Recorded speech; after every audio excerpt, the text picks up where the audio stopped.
Olá, bem-vindo. Mais uma aula nesse curso sobre a política eclesiástica reformada. Lição número 7, as assembleias. E até agora nós estudamos os vários ofícios da igreja. E agora vamos considerar um assunto relacionado aos ofícios, às várias assembleias da igreja. O que é uma assembleia eclesiástica? E podemos definir uma assembleia eclesiástica como uma reunião de homens ordenados para lidar com os assuntos da igreja. Então vamos primeiramente pensar sobre as assembleias eclesiásticas nas Escrituras. Onde as Escrituras falam sobre essas assembleias eclesiásticas? No Antigo Testamento, muito pouco é dito sobre elas. Lemos sobre Moisés e sobre os 70 anciãos que vão à tenda da congregação, em Números capítulo 11. No entanto, esse foi um encontro extraordinário entre Moisés, os anciãos e Deus. E como tal, não foi um evento regular. Mas Moisés e esses anciãos se reuniram em outras ocasiões e regularmente? É uma pergunta. A tenda da congregação era usada para reuniões regulares entre Moisés e os anciãos, ou era usada exclusivamente para o encontro com Deus? Nós não sabemos, simplesmente. A suposição é que as reuniões devem ter ocorrido entre Moisés e os anciãos numa base mais ou menos regular, pois de que outra forma eles poderiam funcionar juntos como uma equipe. Mas não temos nenhuma informação sobre o tempo, local ou frequência dessas reuniões. De fato, o Antigo Testamento nos diz pouco ou realmente quase nada sobre esses tipos de detalhes administrativos. E o mesmo se aplica no Novo Testamento. Nos evangelhos nos é dito sobre os sumos sacerdotes, os sacerdotes regulares e os anciãos se reunindo para julgar nosso Salvador e condenar Jesus à morte. E além disso, nós lemos no livro de Atos que eles se encontravam com frequência para lidar com o incômodo problema dos apóstolos e os seguidores de Jesus, espalhando a palavra sobre a ressurreição de Jesus e a ascensão de Jesus. Muitas dessas reuniões, no entanto, foram convocadas por razões especiais. Detalhes sobre como eles operavam numa base diária ou regular estão faltando. E a mesma observação pode ser feita sobre a igreja do Novo Testamento. A única reunião da igreja que realmente se destaca é a reunião mencionada em Atos 15. E muitas vezes é chamada do Conselho de Jerusalém. Mas também dificilmente pode ser considerado típico. Essa reunião foi chamada para lidar com uma questão específica. Ou seja, se os crentes gentios precisavam ou não obedecer à lei do Antigo Testamento, ser circuncidados. Ainda assim, essa falta geral de informação sobre o funcionamento diário da igreja não deveria nos levar a concluir que, portanto, não havia assembleias religiosas ou reuniões regulares dos oficiais da igreja. O senso comum em si leva à conclusão de que a igreja deve ter realizado tais reuniões, que os bispos e diáconos, como mencionado em Filipenses capítulo 1 e versículo 1, se reuniam regularmente para tratar dos assuntos e negócios da igreja. E parece que a Escritura, que Deus na Escritura, não vê necessidade de nos informar sobre o óbvio e evidente, o funcionamento da igreja nesse sentido. Mas se devemos supor que as reuniões eram uma característica regular da vida da igreja, tanto no Novo Testamento quanto depois, qual tipo de reuniões eram elas? E existem dois tipos de reuniões da igreja que vêm à mente: o local e regional. Primeiro, há aquelas reuniões nas quais os presbíteros e os diáconos se reúnem para lidar com assuntos que dizem respeito à vida da igreja local. E, em segundo lugar, aquelas reuniões em que igrejas de uma determinada área ou região se reuniam para discutir preocupações comuns. E no caso desse último, é interessante notar que, enquanto a maioria das cartas do Novo Testamento são dirigidas a uma igreja local ou outra, a carta de Paulo aos Gálatas é dirigida às igrejas na Galácia. Nós lemos em Gálatas capítulo 1 e versículo 2. E é importante, porque o plural parece indicar que a carta foi enviada para um grupo de igrejas na província romana de Galácia. Então, eles se reuniram e leram essa carta. É uma pergunta. Eles discutiram e debataram juntos. Eles tiveram uma série de reuniões sobre isso. Não sabemos realmente. O que sabemos é que as igrejas nesta região estão agrupadas e, portanto, devem ter se reunido de vez em quando também. Quanto aos nomes dados a essas reuniões locais e regionais, tanto naquela época como agora, os nomes variaram. Hoje, algumas igrejas chamam uma reunião de oficiais uma sessão, conselho, ou reunião consistorial, o consistório. Eles chamam uma reunião de igrejas regionais de presbitério, classes, sínodo regional ou sínodo geral. Mas para os propósitos desse curso, usaremos os termos conselho, classes, sínodo regional e sínodo geral ou concílio. No nosso contexto, no Brasil, nós lemos artigo 24 do nosso regimento, as Assembleias Eclesiásticas. Artigo 24 do regimento diz isso. Além do conselho da igreja local, que é uma assembleia permanente, serão realizados regularmente concílios que recebem a sua autoridade por delegação e são maiores só no sentido de abranger um número maior de igrejas. Esses concílios não têm caráter permanente. São pontos importantes aqui que precisamos destacar. A autoridade das assembleias mais amplas é uma autoridade delegada das igrejas locais. E também os concílios, as assembleias mais amplas, não têm caráter permanente. É importante destacar esses pontos. Enquanto as igrejas presbiterianas chamam as reuniões dos presbíteros da igreja local da sessão, as igrejas reformadas chamam a mesma reunião de um conselho. E falando sobre o classes, ainda não temos no Brasil um número suficiente de congregações nas igrejas reformadas do Brasil para formar classes. Outras igrejas reformadas têm essa assembleia. E o classes é uma união de igrejas numa área local, uma província ou estado.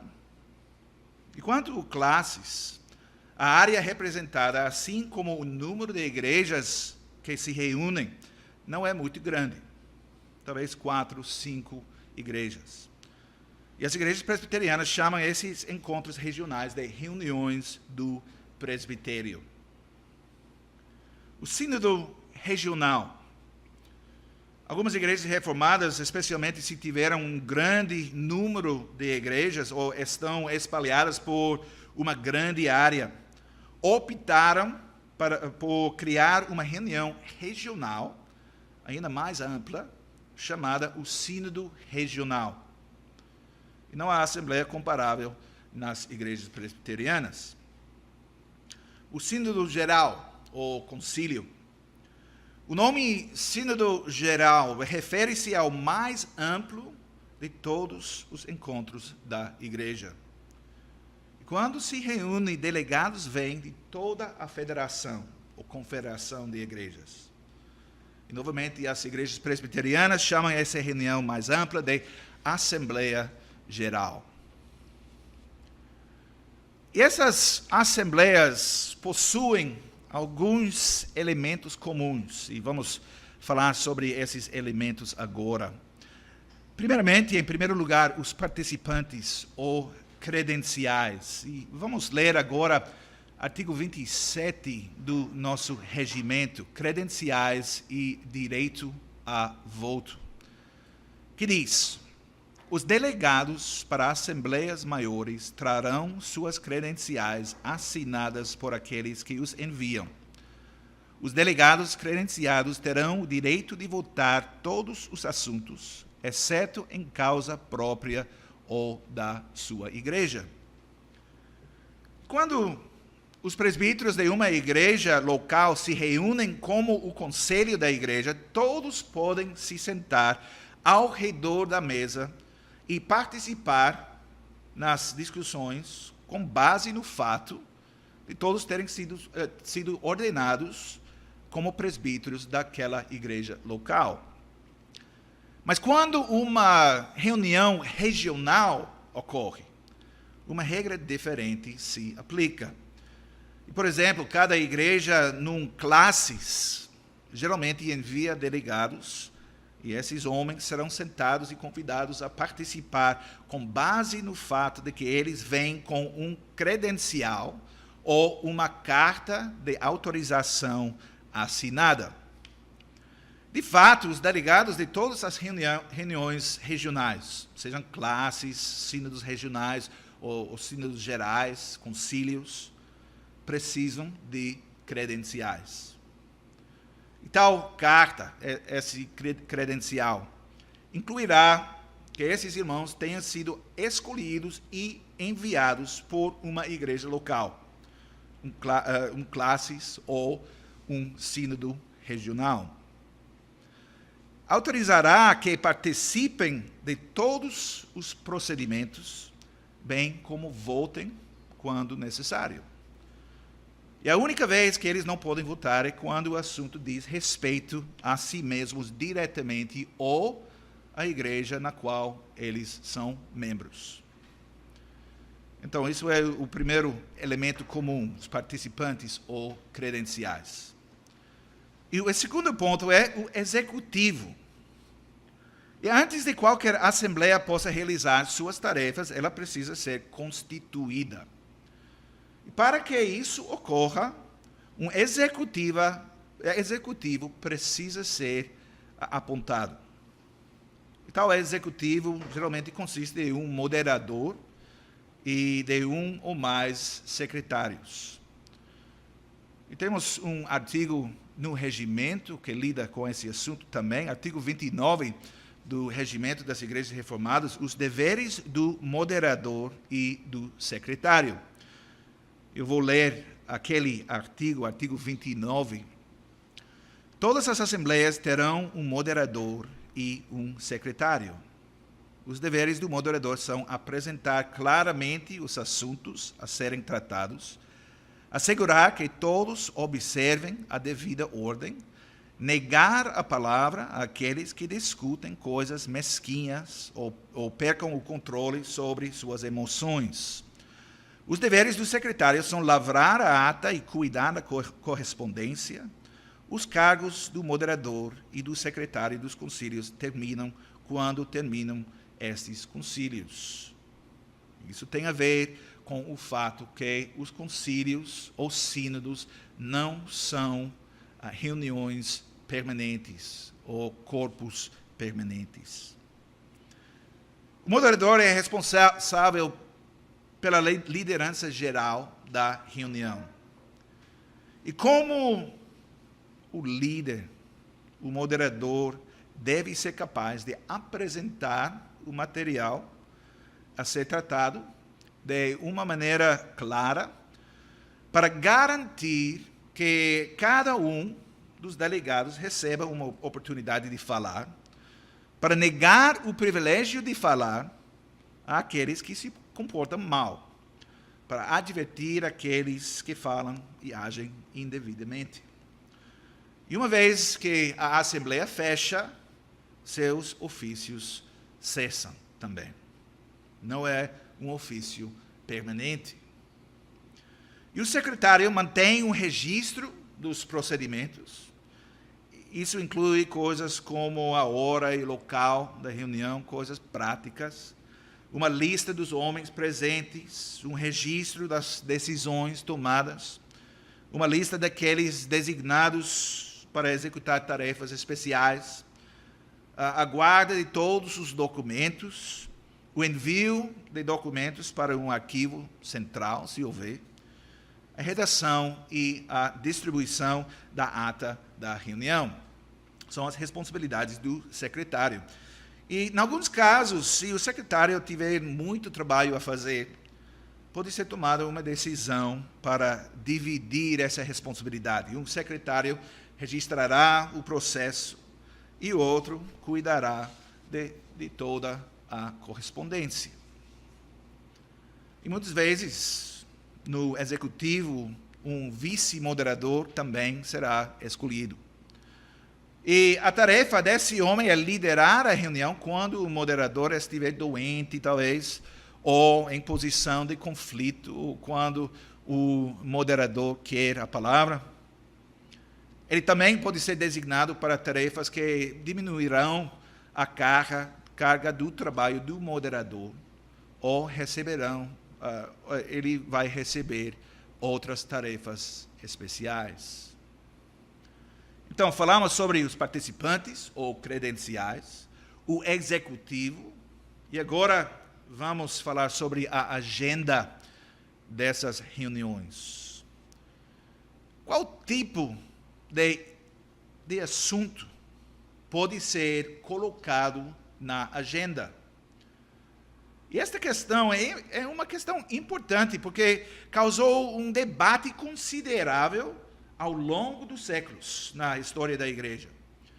Nas igrejas reformadas, apenas as questões diretamente relacionadas à vida da igreja podem ser apresentadas para discussão e tomada de decisões. E o que isso significa geralmente? É que a igreja não lida com assuntos políticos, econômicos ou sociais. Exemplos: impostos, construção de estradas, níveis de policiamento, hospitais, pagamentos de previdência social e assim por diante, não são da conta da igreja. É claro que pode haver exceções. Por exemplo, se a construção de uma estrada tiver um impacto direto no acesso ao prédio da igreja, isso pode ser uma exceção. No principal, no entanto, as igrejas devem lidar com assuntos eclesiásticos, assuntos da igreja. E quando se trata de reuniões regionais da igreja, há algumas outras precauções que devem ser tomadas.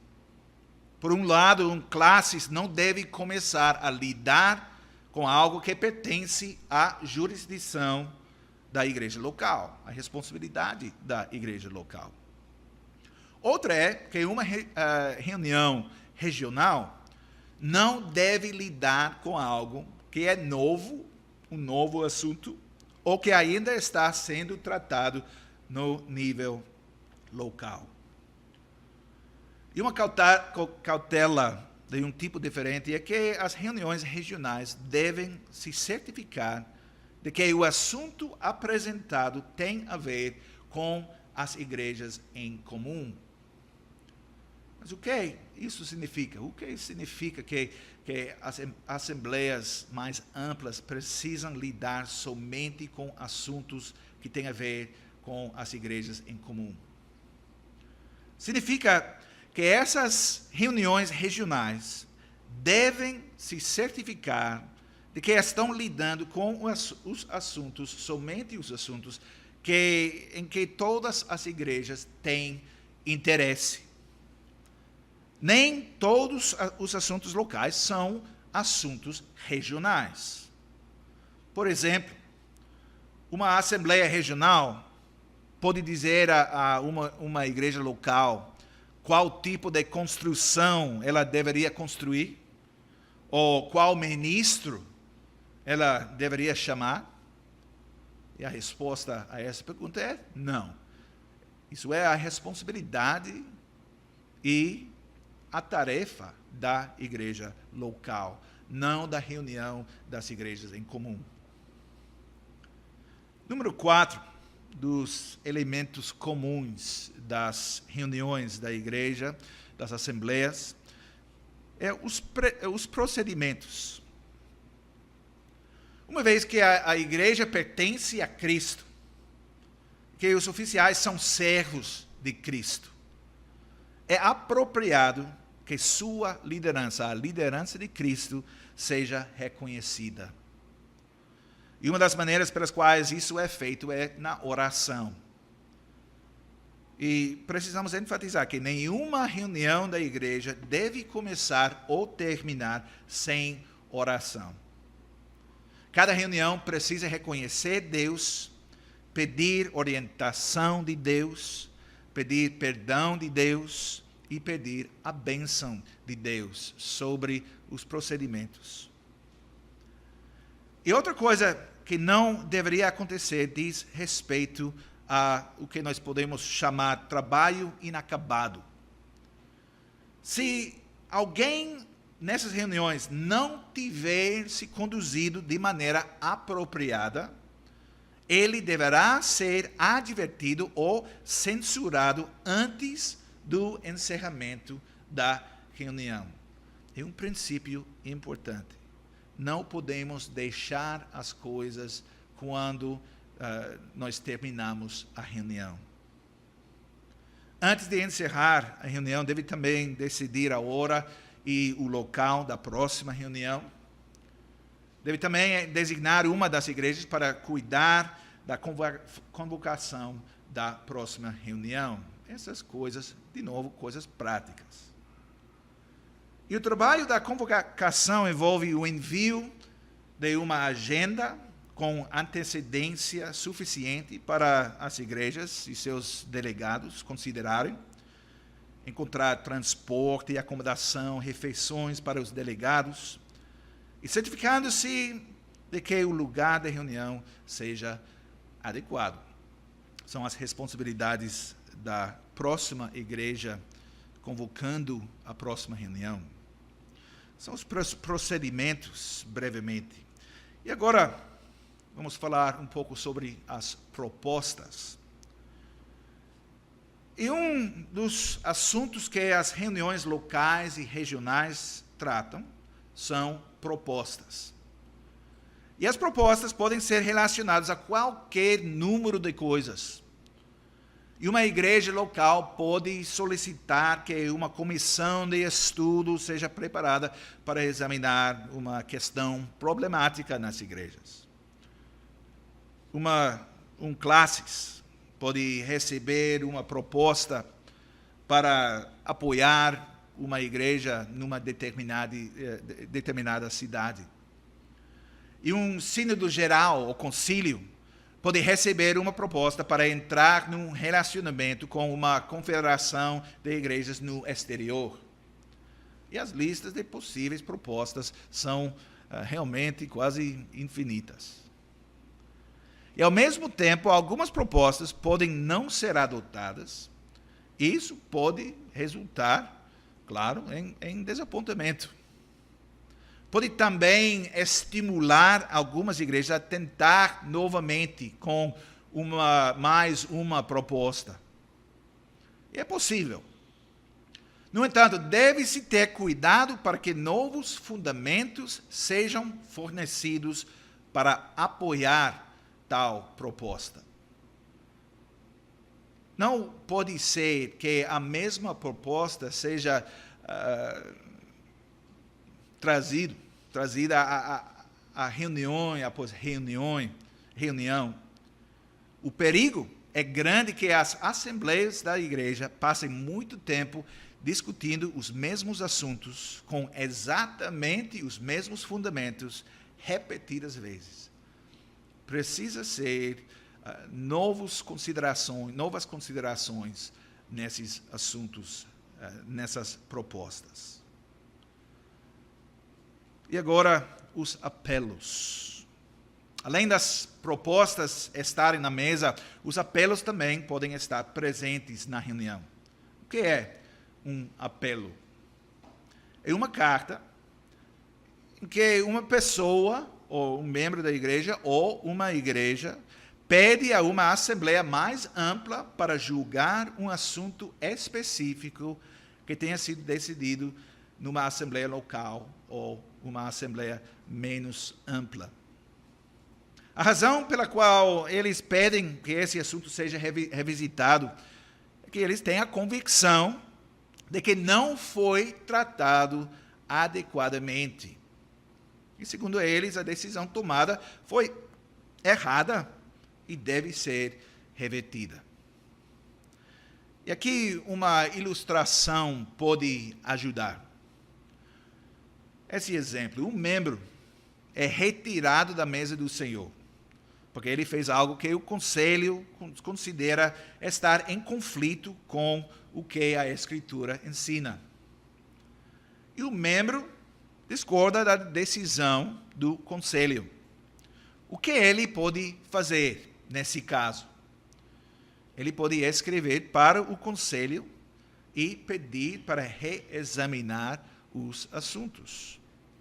E caso contrário, ele pode escrever para o Classis e pedir ao Classis para examinar o julgamento do conselho local, para absolvê-lo da culpa e convocar o conselho para levantar a sua suspensão da Santa Ceia, no caso da disciplina eclesiástica. E se mais uma vez ele sofrer derrota, ele poderá levar o assunto ao Sínodo Geral, ou, no caso das nossas igrejas no Brasil, ao concílio.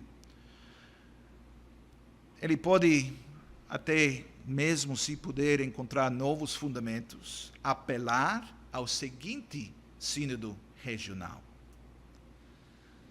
E é importante para nós, como oficiais na Igreja de Cristo, nós precisamos informar os membros da igreja sobre essas realidades na política eclesiástica reformada, porque funcionam como uma proteção para os membros da igreja.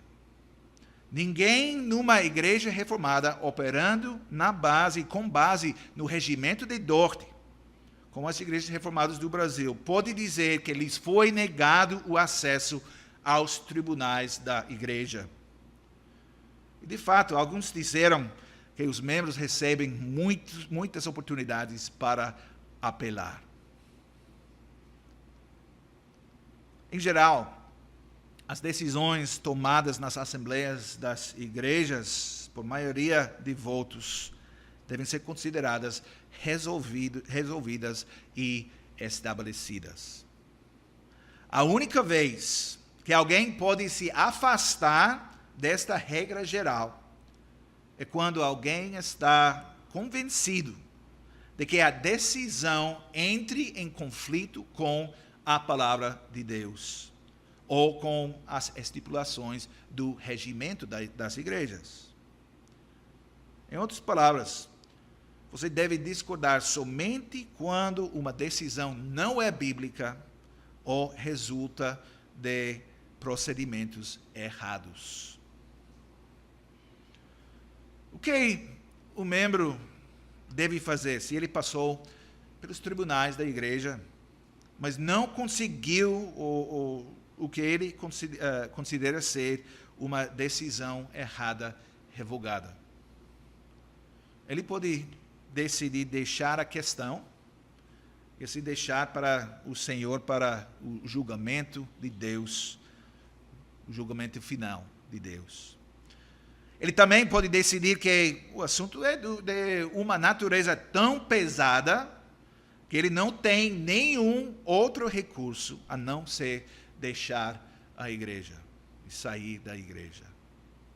Muita sabedoria é necessária nesse tipo de caso.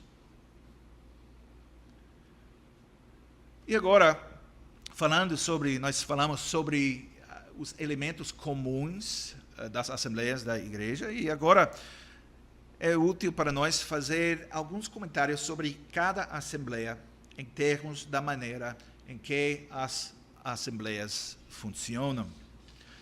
E vamos começar com o conselho. Primeiramente, se uma igreja é pequena, pode ser difícil formar um conselho. E normalmente a exigência é que um conselho tenha pelo menos 2 presbíteros. O conselho precisa pelo menos 2 presbíteros. A esse número deve ser adicionado pelo menos um diácono, para um total de 3 oficiais, no mínimo. E quando os números são pequenos na congregação, os diáconos muitas vezes agem como parte do conselho. E antes que um conselho possa ser formado, o conselho de classes deve ser buscado, se as igrejas têm classes ou um concílio, no caso das nossas igrejas no Brasil. E tal assembleia levará em conta todos os detalhes pertinentes e decidirá se a igreja é viável ou não e pode governar a si mesma. Se houver dúvida, ou se estiver claro que a igreja não está pronta para ficar sozinha, a assembleia pode designar uma igreja vizinha para cuidar daquela igreja e guiar aquela igreja para a instituição. E nas igrejas consideradas viáveis, o conselho se reunirá pelo menos uma vez por mês. Em algumas igrejas, os presbíteros se reúnem regularmente com os diáconos mensalmente. E essas reuniões são algumas vezes chamadas de reuniões do conselho com os diáconos. E por muito tempo, ao longo da história da igreja, os ministros ou presbíteros docentes presidiram essas várias reuniões. No entanto, à medida que os oficiais da igreja se tornam mais instruídos, uma mudança está ocorrendo nas igrejas reformadas em diferentes países. E agora, mais presbíteros estão sendo escolhidos para presidir nessas reuniões. E é um desenvolvimento muito bom. E agora, falando sobre o conselho e o trabalho do conselho, vamos falar sobre as reuniões, a agenda. Como é a agenda de uma reunião regular do conselho? Eu vou dar um exemplo de uma reunião de um conselho de uma igreja local. Primeiramente, o encontro é aberto de maneira cristã. A leitura das Escrituras, canto e oração. Número 2, uma palavra de boas-vindas é estendida. Número 3, a chamada dos presentes é realizada. 4, a ata da reunião anterior é lida, aprovada. 5, assuntos pendentes decorrentes desta ata estão incluídos na ordem do dia. Número 6, a agenda é finalizada. Número 7, a membresia da igreja é revisada. 8, os batismos são devidamente anotados. 9, chegadas e partidas são registradas da congregação. Número 10, retiradas e mortes são listadas também. Número 11, o trabalho dos presbíteros é considerado, discutido. Os presbíteros relatam visitas regulares feitas em seus distritos com os membros da igreja. E os presbíteros destacam os casos difíceis em seu distrito e segue-se uma discussão sobre essas visitas, se necessário. O próximo ponto, o trabalho do ministro é considerado. A pregação é revisada a cada mês ou a cada 3 meses, mas precisa ser feito.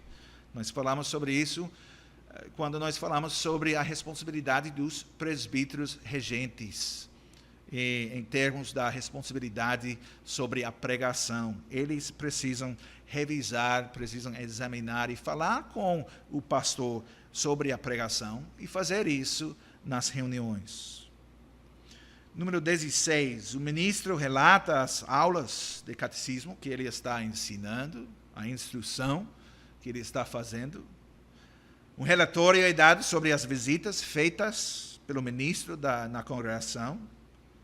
Um relatório é dado sobre preocupações especiais, com as quais ele está lidando na congregação também. Cartas para o conselho são lidas e tratadas. E número 20, relatórios de vários subcomitês, por exemplo, evangelismo, música, finanças, propriedade, a missão, etc., são recebidos, relatórios. Número 21, um período de perguntas é realizado. Número 22, a hora da próxima reunião é finalizada. Um dos presbíteros faz uma oração e a reunião está encerrada. É um exemplo de uma reunião do conselho. E pode ser diferenças, mas as coisas que eu incluí aqui são coisas vitais que precisam ser feitas. Mas pode ser um número de coisas adicionadas à agenda. Há certas épocas no ano em que os jovens da congregação pedem para professar a sua fé publicamente. E esses jovens são entrevistados pelos membros do conselho. E também, num determinado momento, novos presbíteros e diáconos precisam ser nomeados, eleitos, aprovados e ordenados ou instalados. E da mesma forma, a cada 2 ou 3 meses, geralmente na prática das igrejas reformadas, ou mais frequentemente, atenção precisa ser dada à celebração da Santa Ceia, a fim de que possa ser administrada de maneira apropriada e santa. E eu preciso acrescentar que, paralelamente à reunião dos presbíteros, há também uma reunião mensal dos diáconos. E tais reuniões também são abertas de maneira cristã. A ata é lida e uma agenda é estabelecida. E a agenda da reunião dos diáconos inclui relatórios de visitas feitas pelos diáconos, relatórios de assistência dada pelos diáconos, pela igreja, a contagem, gravação e depósito das ofertas, e a oferta e o registro de ofertas é revisado pelos diáconos. Então, nós falamos aqui em termos gerais, sobre as reuniões, as assembleias da igreja. E quando nós falamos sobre as assembleias da igreja, e em geral, sobre a política da igreja, talvez pode ser que não estamos lidando com uma coisa espiritual. Não estamos falando sobre a pregação do Evangelho, não estamos falando realmente diretamente sobre a evangelização, sobre a santidade na vida dos crentes individuais. Então, pode ser que esse assunto é realmente desprezado por muitas pessoas, muitos cristãos. Eles pensam que realmente não importa. Mas precisamos lembrar, em qualquer organização que temos, e especialmente na Igreja de Cristo, nós precisamos dessa forma de trabalhar em que nós podemos fazer todas as outras coisas. Nós precisamos da estrutura, e essa estrutura precisa ser uma estrutura sábia, uma estrutura que nós pensamos seriamente, nós examinamos seriamente, estudamos seriamente, para fazer todas as coisas para a glória de Deus, porque realmente é a caixa em que nós estamos trabalhando, o meio ambiente em que a igreja está fazendo o trabalho no reino de Deus. Então, esses assuntos são importantes. Precisamos focar nesses assuntos. E na nossa próxima lição, vamos fornecer mais detalhes sobre o funcionamento dos classes, a primeira assembleia mais ampla, depois do conselho local, o sínodo regional e também o sínodo geral, ou concílio. Em conclusão, eu vou concluir com as perguntas para revisão desta lição. As perguntas, primeiramente, dê alguns exemplos de igrejas ou oficiais reunidos na Bíblia. Número 2, dê os nomes dos vários assembleias e descreva cada um delas. Número 3, por que um delegado precisa de um credencial numa assembleia mais ampla? Número 4, por que uma reunião precisa de uma agenda?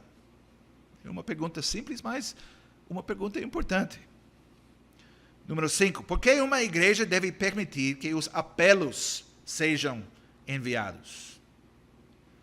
Número 6, se você estivesse escrevendo um apelo, qual tipo de informação você colocaria nesse apelo?